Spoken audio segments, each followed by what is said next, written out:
So greetings to all who are listening and watching. आज की इस क्लास में हम आर्किटेक्चरल अकाउस्टिक्स के बारे में बात करेंगे। आर्किटेक्चरल अकाउस्टिक्स हमारे लिए गेट के पर्सपेक्टिव से या किसी भी ऐसे स्टेट एग्ज़ाम के पर्सपेक्टिव से बहुत ही ज़रूरी टॉपिक है इसके बारे में समझना। और ऐसा माना जाता है कि एक आर्किटेक्ट को बेसिक तौर पर ये जानकारी होनी बड़ी ज़रूरी है कि अकाउस्टिकल लेवल पर आप डिज़ाइनिंग या मटेरियल सिलेक्शन कैसे करते हैं, तो उसी की डिटेल्स के बारे में आज हम जानेंगे। अभी के लिए इस पर्टिकुलर क्लास में we shall be understanding about the basics of architectural acoustics, in which we will be understanding about the nature of sound, जिसके अंदर हमें पता लगेगा कि साउंड जो है उसका डेवलपमेंट या ट्रांसमिशन काम कैसे करता है। Then ultimately the basics of acoustic design और अकॉस्टिकल डिज़ाइन, जिसके अंदर हम ऐसे वेरियस एस्पेक्ट्स सीखेंगे जिनका हमें ध्यान रखना होता है जब भी हम किसी एक पर्टिकुलर रूम या स्पेस के अंदर अकाउस्टिकल एलिमेंट्स के बारे में प्लान करते हैं। सो जब भी आप बेसिक्स ऑफ अकाउस्टिक्स के बारे में जानना या समझना शुरू करते हैं तो उसमें सबसे पहली चीज़ जो होती है, जो कि आपको पता होनी चाहिए या एक्सपेक्ट किया जाता है, that you are well aware of, and that is sound. Sound और नॉइस में आपको फ़र्क पता होना चाहिए, वो हम समझेंगे क्या होता है। साउंड के बारे में जब हम बात करते हैं तो हमें पता लगता है कि साउंड एक तरीके से ट्रांसफ़र ऑफ एनर्जी होता है, जो कि from the source of energy transmit होकर के एक तरीके से एब्जॉर्ब होने वाले मटेरियल या किसी भी ऐसे सोर्स तक जाता है जहाँ पर उसका ट्रांसमिशन एंड हो जाता है। तो मान लेते हैं हम we have a source of energy जहाँ से वो एनर्जी निकल करके ट्रांसमिट होती है, एंड देन अल्टीमेटली हमारे ईयर्स जो हैं वो उस ट्रांसमिशन के एंड के तौर पर काम करते हैं। ठीक है, अब ये जो ट्रांसमिशन है ऐसा साइंटिफिकली कहा जाता है कि इन टर्म्स ऑफ वेव्स होता है, and these waves are made up of crest and trough. This part is called as crest and this part is called as trough. ठीक है, कुछ इस तरीके से ये होता है। एंड जब आप मिड पॉइंट ऑफ क्रेस्ट से लेकर के मिड पॉइंट ऑफ ट्रफ तक का डिस्टेंस देखते हैं, this distance is called as wavelength of that particular wave. और इसी के बिहाफ पे आप फ्रीक्वेंसी और बाकी सारी जितनी भी कैलकुलेशंस हैं साउंड के सेंस में वो करते हैं। So that is how we tend to understand about the sound. ठीक है, उसके बाद जब हमें साउंड से रिलेटेड और भी डिस्कशंस करने होते हैं, बिकॉज इवेंचुअली क्या होगा कि जब भी आप आर्किटेक्चरल अकाउस्टिक्स की डिटेल्स को समझेंगे या उसके बारे में बात करेंगे तो साउंड ही है जिसके बारे में आपको डिटेल में पता होना चाहिए। और जितने ज़्यादा साइंटिफिक एस्पेक्ट आपको साउंड के सेंस में क्लियर होंगे उतना अच्छा आप अकाउस्टिकली एक रूम को डिज़ाइन कर सकेंगे। ठीक है, moving on, we shall be understanding about the architectural acoustics that are basically used in context of a room. अब हम मान लेते हैं कि हमारे पास ऐसा एक इनक्लोज स्पेस है। ठीक है, इनक्लोज स्पेस के अंदर हमारे पास रिजिड यहाँ पर स्ट्रक्चर होगा जिसमें वॉल, कंक्रीट वॉल हो सकती है या ब्रिक वॉल हो सकती है। ठीक है, अब इसके अंदर क्या होगा कि पर्टिकुलर पॉइंट पर किसी एक जगह पर एक सोर्स ऑफ साउंड रहेगा। मान लीजिए सोर्स ऑफ साउंड यहाँ पर अवेलेबल है और इससे जो साउंड एनर्जी है वो ट्रांसमिट होगी and that will be travelling to whole of the room. Okay, अब जब ये ट्रैवल होगा तो जाहिर सी बात है कि एक सोर्स से निकल करके वो वेव जो है वो दूसरे सोर्स पर या दूसरे एंड पर टकराएगी और उस केस में आइदर एब्जॉर्प्शन और रिफ्लेक्टेंस, एब्जॉर्प्शन एब्जॉर्ब होना या रिफ्लेक्टेंस, ये दो प्रोसेसेस होंगे जो कि at the end take part करेंगे। तो रिफ्लेक्टेंस से हमारा मतलब है कि मान लीजिए इस पॉइंट ऑफ सोर्स से एनर्जी निकल करके आई और यहाँ टकराई, तो रिफ्लेक्ट होने का मतलब है कि इस रिजिड स्ट्रक्चर से या रिजिड सोर्स से टकराने के बाद वो जो एनर्जी है जो यहाँ पर टकराई वो बाउंस बैक करेगी, ठीक है। और एब्जॉर्ब होने का मतलब है दैट इट विल रिमेन और it will be entering inside this source. Either तो वो इस पर्टिकुलर सरफेस के ऊपर ही पार्टिकल स्टे कर जाएंगे या वो इसके अंदर मूव ऑन कर जाएंगे, ठीक है। सो रिफ्लेक्टेंस जो है उस सेंस में there would be formation of angles. मान लीजिए ये रिजिड स्ट्रक्चर है,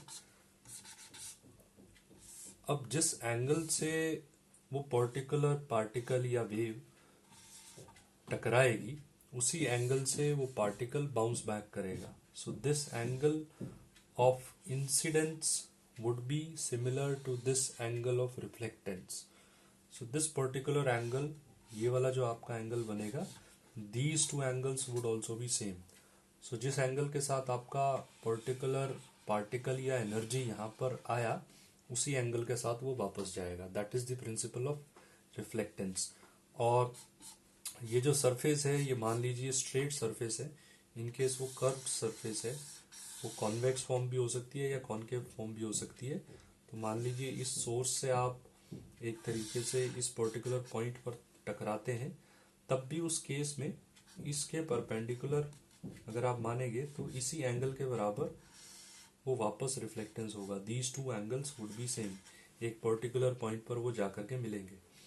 और कर्व्ड स्पेस के केस में क्या होगा कि मान लीजिए किसी दूसरे पॉइंट पर इस सरफेस पे वो वेव जाकर के मिलती है और जब वो वेव वापस टकराएगी और वापस आएगी तो वो फिर इस पर्टिकुलर इंसिडेंटल पॉइंट पर आकर के मिलेगी, जो कि इन टोटलिटी सिर्फ एक इकलौता पॉइंट होगा कि मान लीजिए बहुत सारे नंबर ऑफ पॉइंट्स पर आकर के वेव टकराती है, लेकिन जब वो बाउंस बैक करेंगी तो वो एक पर्टिकुलर पॉइंट पर आकर ही वापस मीट होंगी। The angle would be remaining the same in this case, and same is the case with outer या outward curved surface। तो उस केस में मान लीजिए वेव जो है वो जाकर के टकराती है, तो उस केस में वो आउटवर्ड बेंड करेगी। यहाँ पर जैसे इनवर्ड बेंड हो रहा था तो इस केस में आउटवर्ड बेंड होगा इस तरीके से, and the angle would be remaining the same.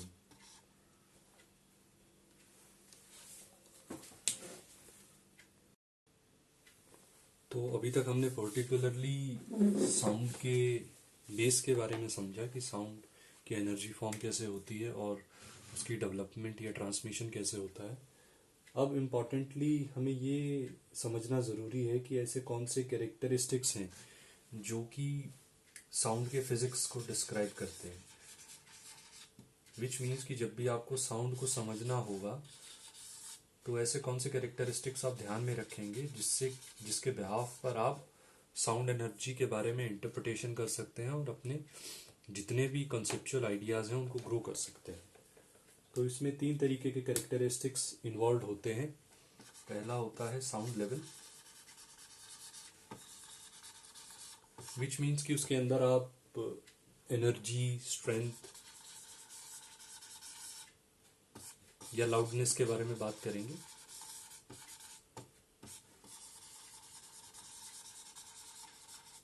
Second becomes the frequency. Frequency के बारे में हमने डिस्कशन करा था कि किस तरीके से एक साउंड की जो वेव है वो ट्रैवल करती है, तो जो नंबर ऑफ क्रेस्ट या ट्रैफ पर सेकंड बनते हैं या वेवलेंथ 1 सेकंड में पास हो सकती हैं, उससे आप फ्रीक्वेंसी की कैलकुलेशंस करते हो। तो वेवलेंथ के बारे में या पिच के बारे में जब आप समझते हो, then it helps you to understand about the frequency of sound. और तीसरी इंपॉर्टेंट कैरेक्टरिस्टिक्स है प्रोपगेशन। तो प्रोपगेशन के अंदर आपको ट्रांसमिशन देखना होता है या पाथ देखना होता है बेसिकली, कि किस तरीके से वो डिटेल्ड वेव जो है, जो वेव बन रहा है वो किस पाथ को फॉलो करके ट्रांसमिट हो रहा है। So these are the three characteristics which you have to be keeping in mind while understanding the physics of sound, and that are the sound level, frequency and propagation. इस video में आगे चल कर के हम इनके साइंटिफिक फार्मूलाज, यूनिट्स और definitions के बारे में समझेंगे कि अगर आपको साउंड लेवल की कैलकुलेशंस करनी है तो वो किस तरीके से होंगी, फ्रीक्वेंसी के बारे में समझना है तो वो कैसे फर्दर मोर आप उसमें मूव ऑन करते हैं, या अल्टीमेटली प्रोपगेशन के बारे में। इसके बाद जब हम आगे बढ़ते हैं तो हमें समझ में आता है कि साउंड के काम करने का तरीका होता है, जो बेसिक तरीका होता है वो कुछ इस बिहाफ पर होता है कि एक पर्टिकुलर पॉइंट है जो कि सोर्स का काम करता है, एंड देन एक मीडियम ऑफ ट्रांसमिशन है, एंड लास्टली एक रिसीवर है। This is the source, this is the medium of transmission, and then this is the receiver. जब भी आप आर्किटेक्चरल अकाउस्टिक्स के बारे में समझेंगे तो हमेशा ही ये जो बेसिक आइडिया है या बेसिक कॉन्सेप्ट है ये अप्लाई होगा जब भी किसी पर्टिकुलर स्पेस या रूम के अंदर अकाउस्टिकल डिज़ाइन या अकाउस्टिकल मेजरमेंट या साउंड एनर्जी का मेजरमेंट या साउंड एनर्जी की अवेलेबिलिटी के बारे में बात की जाएगी।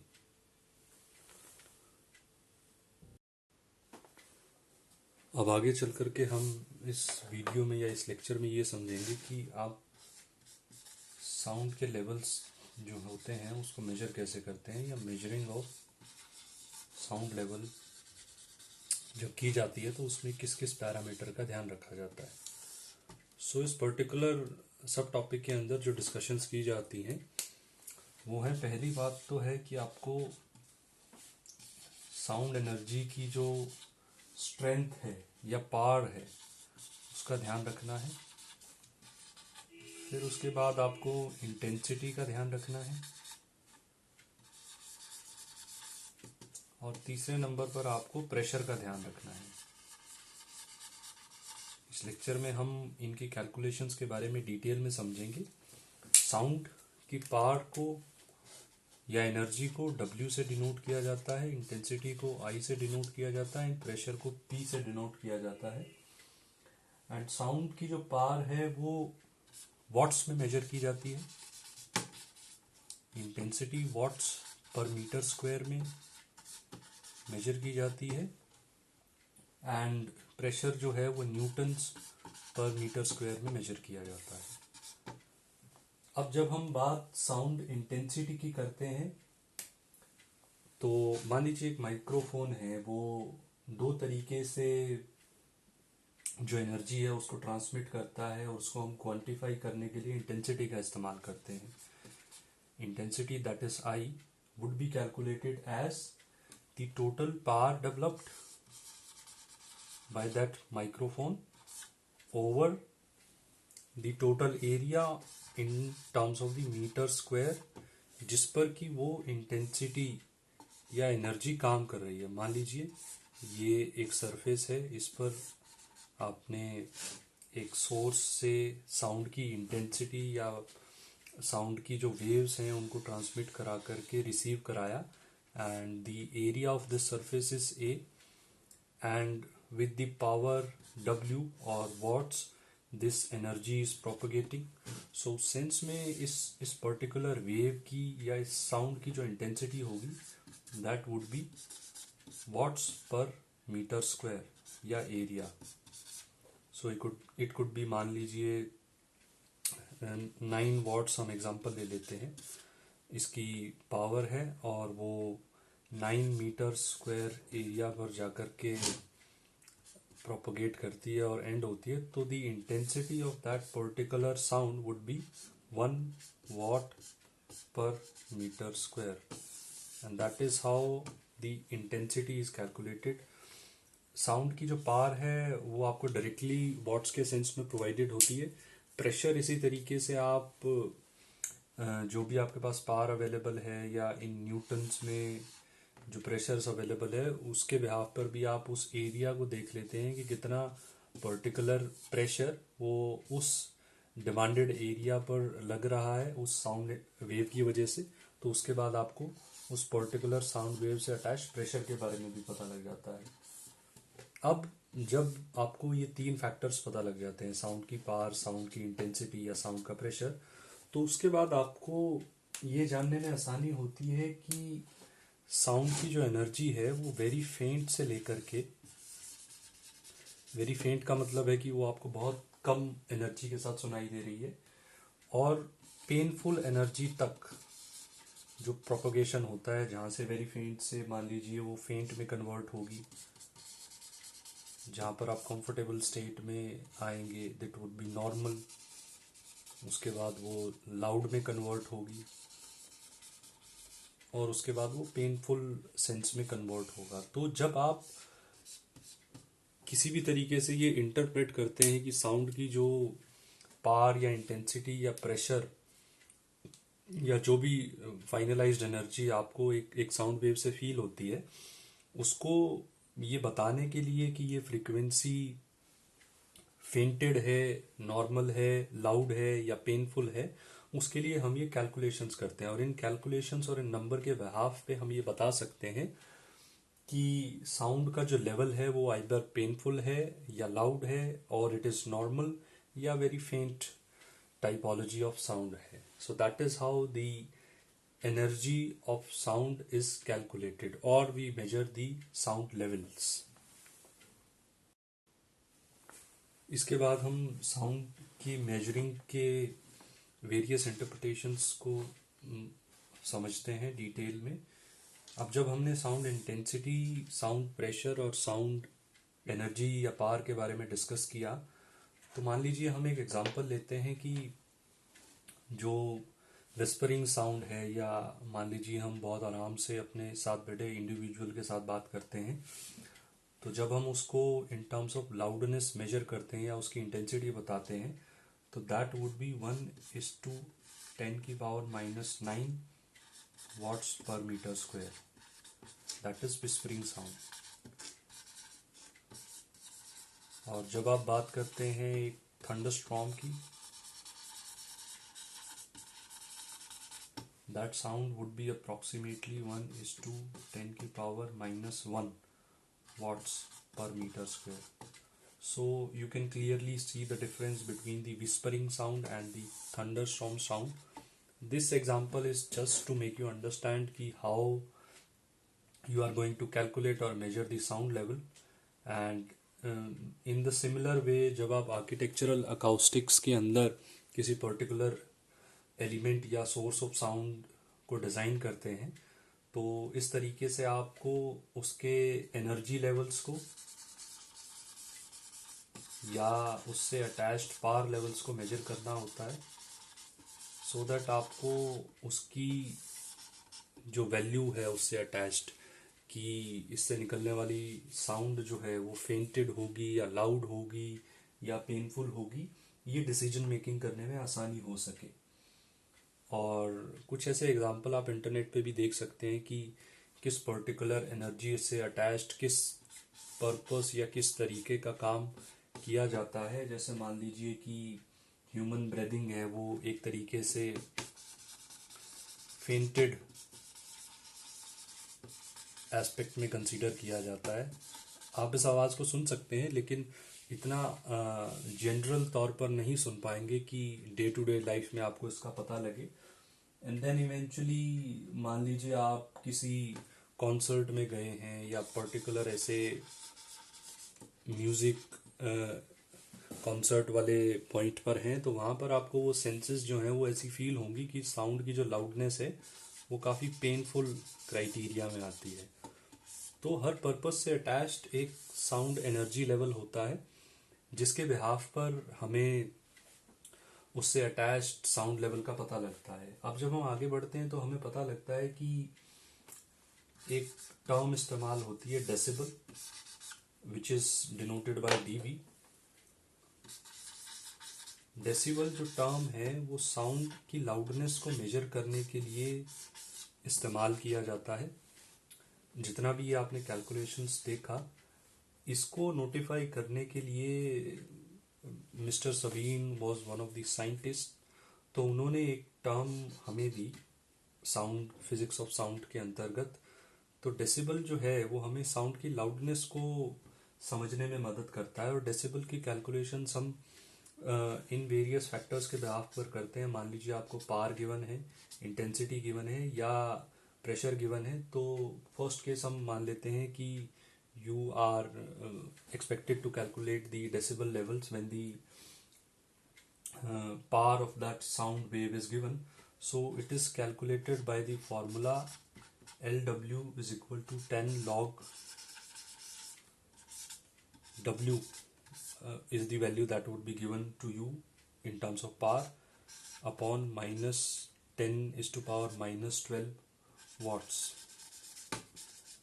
तो जब आपको पावर की वैल्यू प्रोवाइडेड है तो उस वैल्यू को आप यहाँ पुट कर करके एंड इस इक्वेशन को लॉग टेबल का इस्तेमाल करके सॉल्व करके आप उस पर्टिकुलर डेसिबल की वैल्यू निकाल सकते हैं जो कि उस गिवन पॉइंट ऑफ टाइम पर उस साउंड से अटैच्ड लाउडनेस का आइडिया आपको देती है. And same is the case with the intensity. Intensity के लिए जब आप डेसिबल की कैलकुलेशन करते हैं तो so the formula would be 10 log, it is the same formula, I upon 10 is to minus 12. अब यहाँ पर यूनिट्स चेंज हो जाएंगी क्योंकि पावर की यूनिट्स जो थी वो वॉट्स में थी और इंटेंसिटी की यूनिट्स जो हैं वो वॉट्स पर मीटर स्क्वायर में होती हैं. तो इंटेंसिटी की वैल्यू पुट करके आप यहाँ से इंटेंसिटी अटैच्ड या decibel attached to that particular intensity उसको कैलकुलेट कर सकते हैं. एंड जब आप पावर के सेंस में ये फार्मूला कैलकुलेट करते हैं तो वो थोड़ा सा डिफरेंशिएटेड हो जाता है.